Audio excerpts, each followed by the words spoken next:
قال الله سبحانه وتعالى واتخذ الله إبراهيم خليلا صدق الله المولانا العليم. மேலான அல்லாஹுவின் நல்லடியார்களே, இஸ்லாத்தில் பல்வேறு அடிப்படையான சில கோட்பாடுகள் உண்டு, சில நெறிமுறைகள் உண்டு. அதில் ஒன்று வலஉ ஷை ஃபி மஹல்லிஹி என்று சொல்லுவார்கள். அதாவது ஒவ்வொரு பொருளையும் அதற்கான முக்கியத்துவத்தை, அதற்கான இடத்தை அதற்கு தருவது. எந்த பொருளாக இருந்தாலும் அதுக்குன்னு ஒரு இடம் இருக்குது, அந்த இடத்தை அதுக்கு தருவது. ஒரு பொருளுக்கு அதற்கு தகுதி இல்லாத இடத்தை தராமல் இருப்பது என்று ஒரு கோட்பாடு. ஒரு பொருளுக்கு ஒரு இடம் இருக்குது, அது அந்தந்த இடங்களில் அதற்கான மரியாதையை தர வேண்டும். அதை தாண்டி அவைகளுக்கு நீங்கள் முக்கியத்துவம் தந்துவிடக்கூடாது. அதற்கான இடத்தை குறைக்கக்கூடாது. இது ஒரு கோட்பாடு. அல்லாஹுக்கு என்று ஒரு இடம் இருக்கிறது, அவனுக்கான தகுதி என்று ஒன்று இருக்கிறது. அதைத்தான் நாம் உள்ளத்தில் அவனுக்கு தர வேண்டும். அதை தாண்டி உலகத்தின் மோகங்கள் உள்ளத்தில் குடியேறிவிடக்கூடாது. அந்த இடத்தில் வேறு விதமான கோட்பாடுகளோ மனிதர்களுக்கான முக்கியத்துவங்களோ அந்த இடத்துல வந்து விட்டால் அதற்கு பேர் தான் ஷிர்க் என்று நாம் சொல்லுகிறோம். அல்லாஹுக்கு கொடுக்க வேண்டிய இடத்த வேற ஒன்றுக்கு நீங்கள் கொடுத்தீங்கன்னா அதுக்கு பேர் ஷிர்க். அல்லாஹுக்குன்னு ஒரு பண்பு இருக்கிறது, அந்த பண்பை நீங்கள் வேற ஒன்றுக்கு இருக்குதுன்னு நீங்கள் உள்ளத்தில் கொடுத்துட்டீங்கன்னா அதுதான் நாம் இணை வைப்பு என்று சொல்லுகின்றோம். உலகத்தில் நாம் அநியாயம் என்று சொன்னாலும் அதற்கு அர்த்தம் அதுதான். அநீதம் என்று சொன்னால் என்ன? ஒன்றுக்கான தர வேண்டிய மரியாதையை குறைத்தது விட்டால் அது அநியாயம் என்று பெயர். எனவே நாம் அல்லாஹ்விற்கு எந்த அளவுக்கு உள்ளத்தில் இடம் கொடுத்திருக்கிறோம். உலகத்துக்கு ஒரு இடம் இருக்குது, இந்த உலகத்துக்கு உள்ளத்தில் அந்த அளவுக்கு தான் இடம் தரணும். அதை தாண்டி உலகத்துக்கு இடம் தந்து விட்டால் அது அநீதமாகிவிடும். மனிதர்களுக்குன்னு ஒரு இடம் இருக்குது உள்ளத்தில், அந்த இடத்தை விட நாம் அதை அதிகப்படுத்தவும் கூடாது, அந்த இடத்தை விட அவர்களை குறைத்தும் பார்க்கக்கூடாது. அப்போ அல்லாஹ்வுக்கு தர வேண்டிய இடம் ஒன்று இருக்குது, அடியார்களுக்கு தர வேண்டிய இடம் ஒன்று இருக்கிறது, உலகத்துக்கு நாம் தர வேண்டிய இடம் என்று ஒன்று இருக்கிறது. அப்போ அல்லாஹ்வுக்கு செய்ய வேண்டிய இந்த அல்லாஹ்வுக்கு தர வேண்டிய இடத்தை உள்ளத்தில் நாம் கொடுத்திருக்கிறோமா? கொடுத்திருந்தால் என்ன நடக்கும் என்றால் அவன்தான் ஏவல் செய்யவனாக இருக்கணும், அவன்தான் நம்மை தடுப்பவனாக இருக்கணும். இந்த இடத்த வேற யாரும் செய்யக்கூடாது. உலகத்தில் அவர் சொன்னார் நான் செஞ்சேன் என்ற பேச்சுக்கு இடமில்லை. அல்லாஹ் சொன்னால் நான் செய்தேன், அல்லாஹ் வேண்டாம் என்று சொன்னால் நான் விட்டுவிட்டேன். அல்லாஹை நாம் உள்ளத்தில் வைத்திருக்கிறோம் என்பதற்கு என்ன பொருள்? அவன் ஏவிய கட்டளைகளை எல்லாம் வாழ்க்கையில் ஏற்று நடக்கிறேன். இதைத்தான் நாம் ஈமான் என்று சொல்லுகின்றோம். இதைத்தான் இப்ராஹிம் அலைஹிஸ்ஸலாத்திற்கும் அல்லாஹ் சோதித்தான். உள்ளத்திலே எனக்கு என்ன இடம், உன் கல்புக்குள்ளே எனக்கு என்ன இடம், உன் கல்விலே உன் மகன் பெரியவனா அல்லது என்னுடைய கட்டளை பெரிதா? இப்ராஹிம் அலைஹிஸ்ஸலாத்திற்கு அல்லாஹ் சோதனை வைக்கிறான். மனைவியின் பிரியம் பாசம் பெரிதா அல்லது என் கட்டளை ரொம்ப முக்கியமானதா?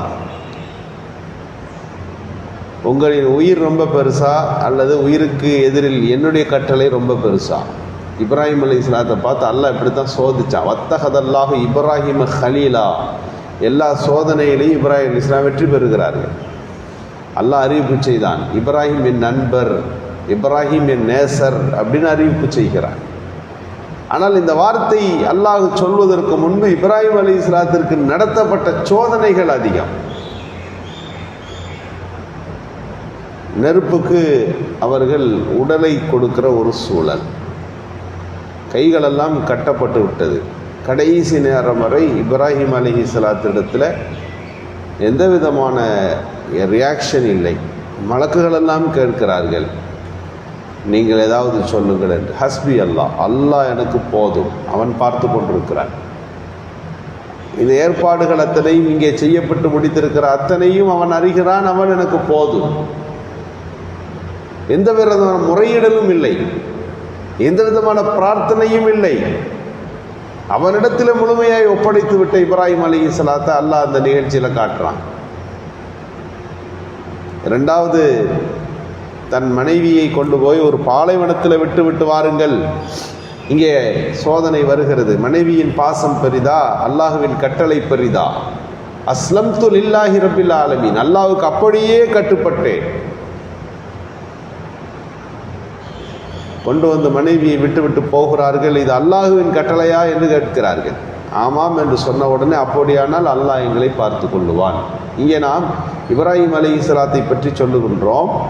இப்ராஹிம் அலைஹிஸ்ஸலாத்தினுடைய ஒரு தியாகம் மட்டும் அங்கே வரவில்லை, அவருடைய மனைவியின் தியாகமும் இங்கே வருகிறது, பெற்ற குழந்தையின் தியாகம் இங்கே வருகிறது. எல்லோருடைய தியாகத்தையும், அந்த தியாக குடும்பத்தின் வரலாற்றைத்தான் நாம் ஹஜ்ஜாக, துல்ஹஜ் மாதத்தின் சிறப்புகளாக நாம் குர்பானியாக கொண்டாடி கொண்டிருக்கிறோம். கொஞ்சம் பேரிச்சம்பழம், கொஞ்சம் தண்ணி, நீண்ட நாட்கள் அங்கே எப்படி அதை கொண்டு வசிப்பது? இந்த கேள்வி அவங்களுக்கு வரலை. யாரும் இல்லை, மக்கள் இல்லை, மனித சஞ்சாரம் இல்லை. தன்னந்தனியிலே ஒரு பச்சிலம் குழந்தையோடு எப்படி எங்களால் கழிக்க முடியும்? இந்த கேள்வி அன்னை ஆஜரா அம்மாவுக்கு வரலை. அல்லாஹ் விட சொன்னான். ஆமாம், அல்லாஹ் தான் விட சொன்னான். அல்லாஹ்வின் கட்டளையா? ஆமாம், அல்லாஹுவின் கட்டளை. அப்படியானால் அந்த அல்லாஹ் எங்களை பார்த்து கொள்ளுவான். இந்த நம்பிக்கை ஏற்படுவதற்கு நாம் எவ்வளவு பெரிய நீண்டகால வணக்கங்கள் நம்மிடம் வந்திருந்தாலும், எவ்வளவுதான் நாம் மார்க்கத்தை பின்பற்றி கொண்டிருந்தாலும், அல்லாஹுவின் கட்டளை, அதை கட்டுப்படுகிறேன் என்கின்ற இந்த வார்த்தை இருக்கிறது அல்லவா, இதுதான் ஒட்டுமொத்த இஸ்லாத்தினுடைய அடிப்படை. இஸ்லாம்னாலே கட்டுப்படுதல், சரணாகதி அடைதல். யாருக்கு முன்னால்? அல்லாஹுவின் வார்த்தைகளுக்கு முன்னாலே. அல்லாஹ் மிகப்பெரிய அற்புதங்களை அங்கு செய்து காட்டுகிறார். மூன்றாவது ஒரு தியாகம்தான் இஸ்மாயில் அலைஹிஸ்ஸலாத்தை அறுப்பதாக கனவு கண்டு அவர்களிடத்தில் சொல்லுகிற போது, இன்னி அது பகுக்க ஃபந்தூர் மாதா தரா, உன்னை அறுப்பதாக கனவு ஒன்று நான் கண்டிருக்கிறேன், நீ என்ன நினைக்கிறாய்?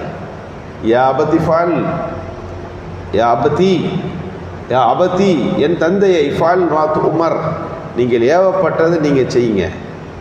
சதஜிதுனி இன்ஷா அல்லாஹ் மினஸ் ஸாபிரீன், என்னை நீங்கள் பொறுமையாளர்கள் உள்ளவராக நீங்கள் பெற்றுக்கொள்வீர்கள் என்ற இஸ்மாயில் அலைஹிஸ்ஸலாத்தினுடைய அந்த தியாகமான வார்த்தை. இப்படி அல்லாஹுவிற்கு தன் உள்ளத்தில் என்ன இடத்தை கொடுத்தார்கள் என்பதற்கான ஒரு வெளிரங்கமான அடையாளங்கள் தான் இப்ராஹிம் அலைஹிஸ்ஸலாத்தின் வாழ்க்கை. இன்றைக்கும் நம்மை நோக்கி ஒரு கேள்வி இருக்கிறது. அல்லாஹுவிற்கு நம்முடைய உள்ளத்தில் என்ன இடம்? அவன் கட்டளைகளுக்கு என்ன இடம்? அவன் சொன்ன விஷயங்களிலே பின்பற்றுவதில் என்ன இடத்தை நாம் கொடுத்திருக்கிறோம்? உலகம் அதைவிட மிகைத்திருக்கிறதா? மனிதர்களின் சிந்தனை அதைவிட மிகைத்திருக்கிறதா? அல்லாஹுவின் சிந்தனை நம்மிடத்தில் அது மிகைத்திருக்கிறதா என்ற சோதனை களங்கள் தான் இந்த துல்ஹஜ் மாதத்திலே நம்மை நோக்கி அது வைக்கப்பட்டிருக்கிறது. நாம் நிரூபிக்க கடமைப்பட்டிருக்கின்றோம். பாங்கு சொல்ல உடனே நீங்கள் எழுந்து புறப்பட்டு விட்டீர்கள் என்று சொன்னால் அல்லாஹுவின் கட்டளைக்கு நீங்கள் தயாராகி விட்டீர்கள் என்பது போல். அதனால்தான் அடிக்கடி பாங்குகள் 5 வேளை சொல்லப்படுகிறது. ஷரியத்துன்னு சொன்னாலே அத்தகல்லுஃப் பில் இபாதா, வணக்க வழிபாடுகளை கொண்டு அடியார்களுக்கு சட்டம் பிறப்பித்து அதை, அந்த கஷ்டத்தை எப்படி அவர்கள் சமாளிக்கிறார்கள், ஏற்றுக்கொள்கிறார்கள். தகல்லுஃப்னாலே அதுதான். கொள்கை என்று சொன்னால் உள்ளத்தில் இருப்பது, ஷரியத் என்று சொன்னால் செயல்களில் வெளிப்படுவது. நாம் ஷரியத்தின் எந்த விஷயங்களாக இருந்தாலும் அதை எவ்வளவு வேகமாக செய்கிறோம், எவ்வளவு துரிதமாக செய்கிறோம், அமல்களில் எவ்வளவு போட்டி போட்டு கொள்ளுகிறோம், அதுவெல்லாம் அல்லாஹுவின் கட்டளைக்கு முன்னாலே நாம் சிரம் தாழ்த்திய அந்த செய்திகளுக்கான அடையாளங்களாக இவைகள் இருக்கின்றன. எனவே துல்ஹஜ் மாதத்தில் நாம் பெற்றுக்கொள்ளக்கூடிய ஒரு செய்தி, அவன் கட்டளைகளுக்கு எவ்வளவு வேகமாய் நாம் சரணாகதி அடைகிறோம், கட்டுப்படுகிறோம்.